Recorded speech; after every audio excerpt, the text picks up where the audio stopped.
Hey there, event organizers. Let me ask you something. Have you ever poured your heart into planning an event only to watch ticket sales trickle in a painfully slow pace? I've also been there, so I totally understand. And today we're going to actually crack the code on selling out your events. So you better shut off all distractions and listen closely. I'm going to be giving you actionable tactics you can use immediately. So grab your coffee, let's dive in, and let's make your next event completely sold out. Okay, so I want to first talk about the foundation. People buy experiences, not tickets. Even if you think otherwise, that's actually the facts. Because here's the thing, anyone can sell some tickets, but selling out, that's a completely different game. So here are a few of the golden rules to remember. First of all, people don't buy tickets, they buy experiences. Like I said, they buy transformation, they buy FOMO, the fear of missing out on something incredible, right? Are you starting to understand this kind of feeling of how your clients may be feeling? So your job it's not just filling seats, right? Your job is making people feel like they absolutely cannot miss out what you're offering. Let's call it an irresistible offer. Maybe even think about one time where you kind of weren't sure, but you said, I just can't miss out on this opportunity. So that's the feeling you're aiming for. So keep that in mind as we go through all these strategies. Now let's talk about email marketing. Old school, but guess what? It's definitely gold. And I know what you're thinking, email really? Oh, definitely not. Not even close. Here's a stat that will blow your mind. 61% of emails are opened on mobile phone. So here's how to make your emails actually work. Hook them in the very first sentence. We have a very short capacity and concentration span, right? And people are getting thrown things left, right, and center between social media, WhatsApp groups, everything like that. So you need to hook that person and get them interested in that first few seconds. So think of it like the first 3 seconds of TikTok. If you don't catch them, they're gone. Think about when you're scrolling. If someone's kind of boring or whatever, you don't even bother, right? You literally don't even bother, even if it's good information. So keep it short, 200 words max. Nobody's reading your novel anymore. When was the last time you sat and you read like a huge email? Again, our concentration span has gone out the window in the last few years. Make it mobile friendly. Remember that stat, because most people are reading on their phones.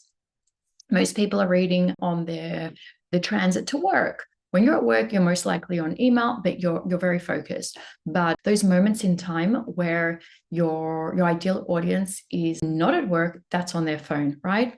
Balance text and images. Spam filters hate image-only emails.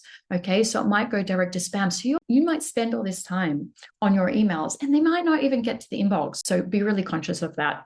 And retarget past attendees. These people already love you. Remind them why. Sometimes we're always kind of trying to acquire new clients, but never forget the clients that love you will always come back. And here is a pro tip. Your past attendees are low-hanging fruit. Like I said, they've already experienced your value. Hey, remember how awesome last year was? We're doing it again. Can work wonders. Okay, so please don't forget the ones that are already your clients and have already invested in you. Now let's talk a little about social media. Meet people where they actually are. All right, let's talk about where your audience is spending their time scrolling through social media. But here's the mistake most people make. They treat all events the same, and we know they're not. So match your strategy to your event size. Small free workshop perhaps that you're doing. So that might just need a simple Instagram post or even a reel or Twitter account. Big conference or event series, now go all in with TikTok, reels, live streams. Simple kind of Instagram, or you're going to go full out with lives and everything like that, right? So probably the bigger the ticket is, the bigger you want to go. Now the real magic is collaborative. That's right, collaborative marketing. This is where you leverage other people's audiences. And I like to say other people's audiences, OPA all the way. Keep that in mind. So your event partners, speakers, sponsors, venue hosts, they've got audiences who trust them. So if you can dive into those, right, you've already built the trust via them, and it's much easier to sell them. Create a referral program with incentives, emailing your existing audience, someone who's already invested in you, right? So why not reach out to them, offer them an incentive to invite their friends? Usually people hang out in similar spaces or with similar people. So most likely one, at least, of those people will be interested, and you have your client with an incentive to do that. Social media influencers. So partner people whose followers actually care about your topic, right? So you want to think about when your keynote speaker posts your event to their 50,000 followers, that's instant credibility, and that's gold, right? So you need to think about those social media influencers. Who are their avatars? Who is their tribe, let's call it? And then if they are your tribe, you want to target those influencers. And the good thing about that is creators are always looking for value. So if you can show that influencer that through you'll be providing their audience with value, then it's gold. And you might even want to give them incentive. So let's talk a little bit about creating urgency, the FOMO factor, fear of missing out. Let's get real about psychology for just a second, okay? You know what makes people stop procrastinating? Fear of missing out. I'm sure you've felt that before, perhaps with even a party, right? Where you don't really like going, but you're like, maybe I'm going to miss out. That's that feeling right there. I know that you felt it. So it's powerful, and you can use it ethically, because I'm sure you went to that party just because of that FOMO. So how to create real, genuine urgency? First of all, claim limited availability and actually mean it, okay? Cap your numbers. Say to yourself, 50, 100, whatever it is. That's how much is available. If you miss out, it's your loss, right? Set deadlines.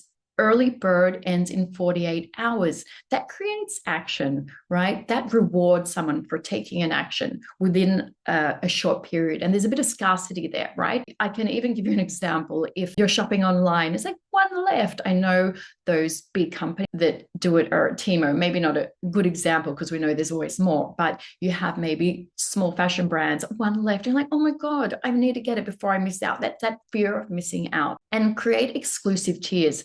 Make some options generally limited. So every social media post should include a number or a deadline, because that hesitant person who's thinking about it for a week will finally pull the trigger when they realize, hey, time is running out. If I don't take action today based on this deadline, I'm gone. I'm not going to get it. And, then the fear of missing out, and I go for it. Now let's talk about influencer marketing, your secret weapon. Now, before you roll your eyes, I'm not talking about getting Kim Kardashian, although that would be amazing to some, depending on your event, of course. Remember your tribe, to promote your tech conference. I'm talking about micro influencers and industry experts whose audiences actually align with your event. Okay, so find the right people. A food blogger with 10,000 engaged followers beats a random lifestyle influencer with 100,000. There was an example of a TikTok influencer with 1 million followers. He tried to sell like a low price t-shirt, and I think he basically got no sales. So even if they have a big audience, first of all, it's very filtered and it's not niche most of the time. And they haven't got that one-to-one feeling. So sometimes even as little as 5,000 followers can be more impactful than 1 million. Okay, so just remember that. And give them exclusive early access, behind the scenes content, VIP tickets. You also want to encourage authentic content. Let them create posts, stories, reels in their own voice. They'll feel more comfortable. And no matter what, you can always tell when someone is selling something else, unless it's really genuine, okay? And just as humans, we feel that and we push back from anything that feels salesy. That's why UGC is so big, right? Because it's user-generated content. It's someone actually using it really, and it's selling a lot. Okay. And you also want to track everything. Use unique promo codes so you know what's working. So this isn't just about reach, it's about trust. When someone's favorite industry expert says you need to attend this, that carries weight, right? Especially if you're letting them do it in their genuine voice. So if I'm following someone, I say, wow, I really trust them, I like them, I'm going to go ahead and book that, because if she's doing it, well, I want to do it because I respect her and I want to learn what she's, sharing, or the people that she's around. Now, let's talk a little bit about building real community and excitement. Here's where the magic happens. When you stop just marketing and start building a movement, start early and build anticipation. Drop hints gradually, teasers of who the speakers are, reveal agenda pieces, create a bit of mystery. You don't want to give everything away, because then they're like, it can actually have the opposite effect. You want to just give exciting teasers where the brain is thinking, oh, I wonder what she's going to talk about. So you also want to host live QA sessions, Instagram lives, LinkedIn lives, wherever your audience is. And you might even want to, here is a great tip, you might want to ask your speakers to host the live and invite you, and therefore you're cross-promoting and you're getting their audience as well, right? So that favors everybody. Running contests is great. Share why you're excited to attend and win access. And here's the game changer. Use event software with community features. Let attendees connect before the event. Create discussion threads, enabling networking early. And what can happen is that creates energy and flow and conversations. And when people are already talking to other attendees, they're not just registered, they're committed. They're going to show up, because we know, and I'm sure you know, people can pay for the event and then they may not even show up. So we want to go all the way to make sure they get the value, and then they come back and they buy your offers later. So they've got plans to meet people, they're invested. You can even start some threads. Hey, we're going to do a coffee meet before, etc. And people love community. Now, pricing strategies that actually fill seats. I know this is a big one, right? I know from the audience that this is a hard one about pricing. So let's talk about money. Your pricing strategy can make or break everything. Let's be honest, okay? The pricing strategies that work are, and this is based on true facts, okay? Early bird pricing. This is your bread and butter. 50% of the first 10 tickets, 30% off the next 20 tickets, 20% off until a specific date, and then the regular price of that, okay? After that. So you have 50, 30, 20, 10, 20, and then a date. You might want to take some notes here, okay? Then you have tiered pricing. So also we want to give people options, but not too many. Okay, so you have VIP gold tier, that's all access, that's VIP. Special perks, networking events, maybe a freebie, whatever, but that's like the top, okay? That's the cream of the crop. Then you have standard silver tier. So this is the main event access and maybe some of those extras that you offer in VIP, but definitely not all of them, because you want your VIP to feel VIP. Then you have the basic tier, event access only, no extras. So you have different budgets and different options and more sales. Some people will fit into one bracket and the other, but you want to give someone the option, and it's kind of like an upsell, right? Then you have group discounts, okay? Turn one buyer into 5. This is gold. Get 5 friends together, everyone saves $100. Great for them, great for you. One person actually becomes your salesperson to their network, even if they don't realize it. They're trying to get a savings, but they become your salesperson that you don't even have to pay for. So it works amazing for corporate teams, okay? Remember that. Then you have student discounts, okay? So don't sleep on this one. Students have limited budgets, but high engagement. They're actually your future industry leaders. So just verify student status to prevent abuse, of course. So you don't want people saying that they're a student, getting a little cheapy, and then they're actually not student. Now let's talk a little bit about team coordination. So this is the behind the scenes magic. Here's what nobody is talking about. Your internal game has to be strong. Get your teams aligned. Marketing and sales meetings, weekly check-ins, share goals, and a unified strategy. Everyone is on the same team and everyone has to be aligned, and that creates synchronicity and energy. So you also want to identify your high value accounts. Which companies could buy 10 or more tickets? Because that's where the money is. Create custom pitches, show ROI, use data, make it a no-brainer, especially for those companies. The companies are looking more at the ROI than the individuals. Okay. Reach out to corporate. Don't be afraid. Businesses love professional development events. They have budget for it, most cases, and they want to provide their teams with education, right? That can also help their company. And of course, motivate your team.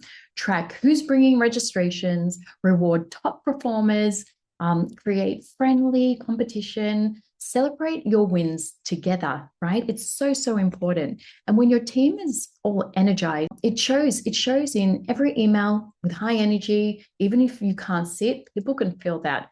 Every call, every interaction, that is definitely contagious. If you've ever been working and you're not feeling it from your boss, you have a low energy, and even just small words may change. Make sure that you are keeping your team very out. The virtual events, the digital game plan, running webinars or virtual events. Okay, so because you might not be running in-person events.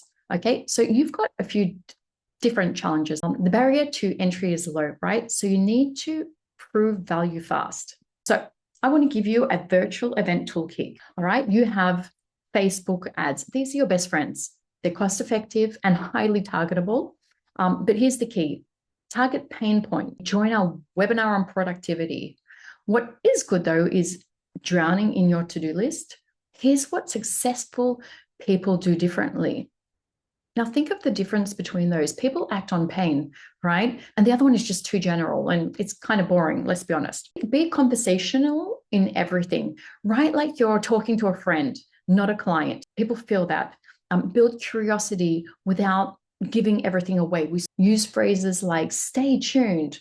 You won't believe what we're about to reveal. Curiosity. Use phrases like stay tuned, or you won't believe what we're revealing. Now, what is the email strategy for webinars? Collect addresses during registration, send reminder emails, because yes, people forget, there's a lot going on, share teasers about what they'll learn, send gratitude emails with bonus content, build anticipation creatively. Post weekly countdown webinars, share behind the scenes, prep on stories. People love to see, even if you don't think it's interesting, it's building connection and trust, okay, that you're a real person. Do a flash 24-hour ticket sale. Those work great.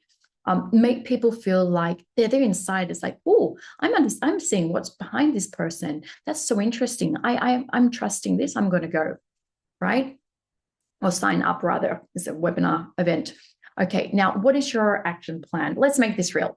All right, let's bring this home. We've gone through everything. Here's exactly what you're going to do after this podcast ends. Okay, so promise me you're going to do this. 6-step action plan. 1, email marketing. Create a 200-word template. Make it mobile friendly. Remember, 60% from mobile. Write a killer opening line, curiosity. Send to past attendees first. Who came to your last events? It can go way back then, okay? Don't forget anybody. Step 2, social media domination.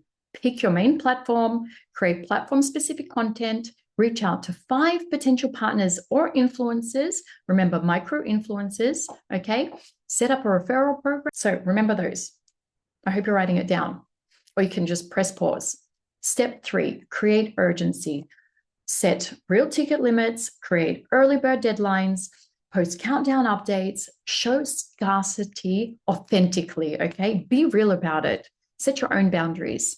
Now, step 4, build community. Start a hashtag, post a live Q&A this week, enable attendee networking, create discussion topics, and do not forget your pricing strategy. Set up a tiered pricing, have a think about it, don't rush it, create early bird offers, add group discounts, consider student pricing. Everything that we've mentioned today is really important. Now, step 6, your last step, align your team. Remember, energy works. Schedule weekly check-ins, set clear targets, create workflows, incentives, and celebrate wins publicly. People love that. So, final thoughts. It's about transformation. Here's what I want you to remember.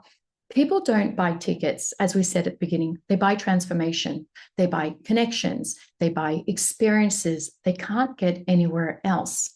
Your event isn't just another date on the calendar. It's an opportunity for someone to learn something game-changing, meet their future business partner perhaps, get inspired to take that big leap, connect with people who actually get them, okay? So when you frame it in that way, when you truly believe in the value you're creating, selling out becomes natural because you're not selling.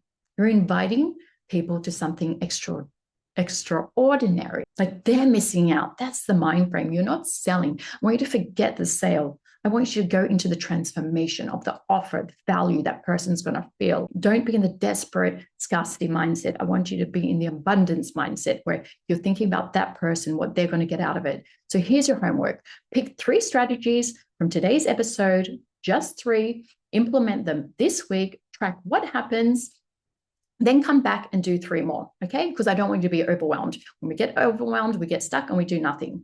You don't need to do everything at once. You just need to start. Make your event something people can't imagine missing. Make it so valuable that FOMO kicks in hard. Make it so engaging that your attendees become your biggest marketers, right? Remember what we spoke about before, about inviting that network.